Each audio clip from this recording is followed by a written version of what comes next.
안녕하세요. 오늘은 우리가 어떤 종목을 주목하게 되는 시점에 대해서 한번 말씀을 드려보도록 하겠습니다.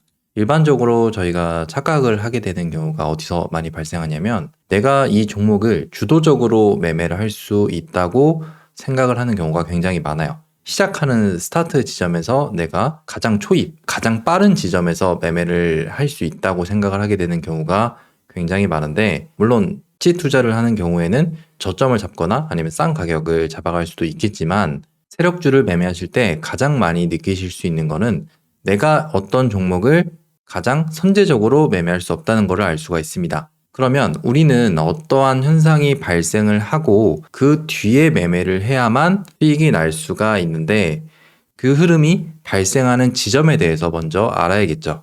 스마트 레이더 시스템을 예시로 하나 설명을 드리면, 거래가 들어오는 시점에 대해서 우리가 생각을 해봐야 됩니다.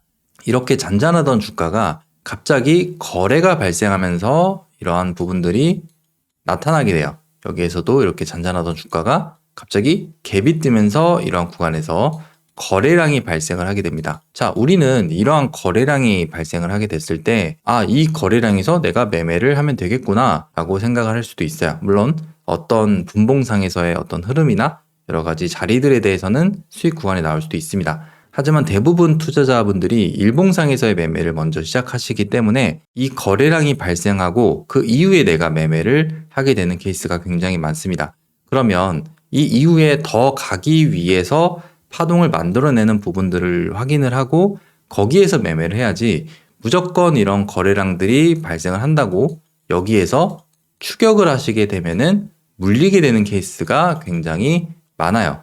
세력들도 그러한 목적을 다 알고 있기 때문에 오히려 그러한 자리에서 달려드는 사람들에게 물량을 넘기고 더 가기 위해서 그 뒤에 움직이게 되는 케이스가 굉장히 많습니다. 그래서 우리가 어떤 종목을 발견하게 됐을 때는 이러한 거래량이 발생했을 때 관심을 갖기 시작하는 거지, 이 거래량을 미리 예측을 해서 진입을 하게 되면은 물리게 되는 케이스가 굉장히 많습니다. 그래서 어떤 종목을 여러분들이 관심 종목에 넣고 싶다고 한다면 일단 갑자기 발생한 이러한 거래량에 대해서 먼저 집중을 해보시고, 그 뒤에 더 상승을 가기 위한 여러 가지 흐름들을 만들 때 거기에서 내가 어떤 단타 트레이딩이나 종가나 또는 경우에 따라서 수익 매매도 그러한 자리에서 발생할 수가 있습니다. 지난 5월 32일 상장한 인투셀의 경우를 보시면 보통 상장한 주식들은 이렇게 갭이 뜨고 그대로 죽는 경우가 많아요. 제가 항상 말씀을 드리지만 이러한 흐름 뒤에 계속 밀리게 되는 케이스도 많이 존재를 하지만, 그 이후에 세력들이 다른 목적을 내포하고 있다면 이러한 구간 뒤에서 상승을 가는 케이스가 굉장히 많다고 예전에 설명드린 적이 있습니다.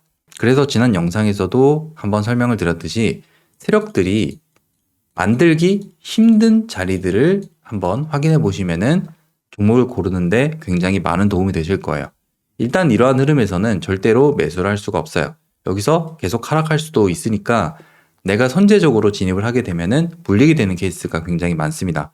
하지만 이렇게 거래량이 다시 상대적으로, 여기보다는 상대적으로 낮지만 이렇게 거래량이 다시 들어오는 부분에서 우리가 관심을 갖기 시작하고 그 구간을 돌파하기 위해서 어떠한 자리, 파동들을 만들 때 거기에서 내가 매매를 시작해야지, 무조건 어떠한 흐름들이 나온다고 해서 그냥 내려간다고 해서 이렇게 근거 없이 무조건 추격 매수하거나 눌림 매수를 하게 된다면 손실을 보는 케이스가 굉장히 많습니다. 그래서 우리는 이렇게 파동을 돌려내는 변곡 자리들을 먼저 찾아내고 거기에 관심을 가져야 됩니다. 그 뒤에 내가 매매를 하는 거는 또 다른 문제가 존재를 하게 되겠지만, 일단은 우리가 오늘 주목해야 되는 거는 이러한 파동이 들어오는, 거래가 다시 들어오는 부분에서 관심을 가져야 된다라는 것을 오늘 영상으로 배워가시면 좋을 것 같아요.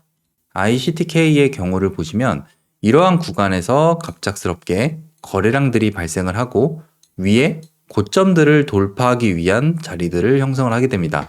이 종목 같은 경우에는 계속 이러한 패턴으로 상승 구간을 만들어 오게 되면서 이후에 이러한 구간에서 물량들을 정리하는 자리들을 계속 만들어내게 됐습니다.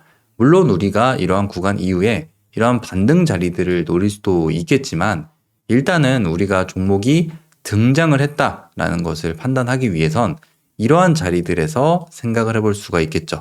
그 뒤에 더 상승을 가기 위한 자리들을 어떻게 만들어낼 수 있는가에 대한 부분은 계속 연구를 해야겠지만 일단은 저러한 부분에서 우리가 관심을 가지고 종목을 추적할 수가 있습니다. 자, 넥스트 아이의 경우를 보시면 이준석 관련 테마주로 상승을 했었죠. 여기서 갑자기 상한가에 진입을 하게 됐는데 제가 이러한 상한가 이후에는 거래량이 많이 발생하는 구간들이 나올 수밖에 없다라고 멤버십에서 설명을 드린 적이 있습니다. 자, 여기에서 왜 거래량이 발생할 수밖에 없냐면 이 넥스트 아이라는 종목도 결국에 매집 구간이 존재할 수밖에 없어요. 이러한 매집 구간이 존재를 했기 때문에 이러한 매집 물량을 정리를 해야 됩니다. 가장 좋은 거는 이러한 구간에서 미리 내가 매집을 확인하고 매수를 할 수 있으면 가장 베스트겠지만 이미 종목이 시작을 하고 그 뒤에 매매를 해야 된다면 여기에서 갭이 뜰 때 또는 이러한 상한가 다음 날에 매매를 하는 케이스에서만 수익 구간이 발생할 수가 있습니다. 그래서 어떤 종목을 볼 때 시가를 띄우는 행위가 굉장히 중요한 이유는 거기에서 세력들이 본인의 모습을 드러내기 때문에 내가 그러한 구간에서 관심을 가지고 그 뒤에 수익 구간을 찾아내는 것이 굉장히 중요하다고 볼 수가 있어요. 다음으로 현대로템을 보시면 제가 어떤 종목을 주목할 때 세력들이 만들기 힘든 자리에 대해서 우리가 관심을 가지고 주목을 해야 된다라고 설명을 드린 적이 있습니다. 현대로템의 경우에는 그런 자리가 어디에서 발생을 했냐면 지난 5월달 초쯤에 이러한 구간에서 돌파 파동이 발생을 하게 됩니다. 자, 이러한 구간을 만들어내게 된다면 이러한 돌파 자리에서 굉장히 많은 매수세가 들어오게 되고 거래량도 이때 당시 많이 발생했죠. 이런 구간에서 매수세가 들어오게 되면서 사람들이 저 고점 구간에 많이 물리게 됩니다. 심지어 종가도 윗꼬리가 별로 안 달리면서 이렇게 양봉 캔들을 만들어내게 됐는데 이러한 자리에서 굉장히 많은 투자자들이 매수를 하고 그 이후에 이렇게 하락을 하게 되면은 사람들이 손절을 하게 됩니다. 그러면 이러한 자리 뒤에 그대로 내려가게 된다면 우리가 크게 관심을 가질 필요는 없어요. 하지만 이러한 자리를 딛고 상승을 가게 된다면 다시 이렇게 많은 고점에 개인들이 물렸던 자리들을 도전하게 되는 파동들이 발생을 하게 됩니다. 그래서 이러한 구간 뒤에 종목들은 정말 크게 상승을 가게 되고 최근에 ABL 바이오가 이러한 구간을 굉장히 극명하게 드러내는 파동들을 만들어냈었습니다. 지난 2월 달에 제가 이런 구간에서 종목을 주목하게 됐을 때 여기에서 거래량이 발생을 하고 이러한 구간을 돌파하는 양봉을 형성했습니다. 그럼 여기에서 굉장히 많은 투자자분들이 매수에 동참을 했을 텐데 그 이후에 다시 밀리게 됐다가 상승을 만들어내게 된다면 이러한 구간이 고의적으로 개인 투자자들을 몰아넣었던 자리구나, 그리고 여기에서 다시 돌려내는 흐름이구나 라는 것을 판단할 수 있고 그 뒤에는 이러한 구간 위로 계속적으로 파동을 만들어 갈 수가 있습니다. 그래서 오늘 내용을 다시 정리해보면 어떤 종목을 내가 선제적으로 매매하거나 첫 번째 파동이 나온 다음에 바로 매매하는 것은 조금 위험할 수도 있어요. 하지만 그러한 구간에서 내가 관심을 갖기 시작하고 그 뒤에 매매를 하기 위해서 자리를 찾아본다면 수익 자리가 발생하는 구간들을 충분히 찾아내실 수 있을 거라고 생각을 합니다. 그래서 오늘 내용은 여기서 마무리하도록 하고 내일은 다른 내용으로 찾아뵙도록 하겠습니다.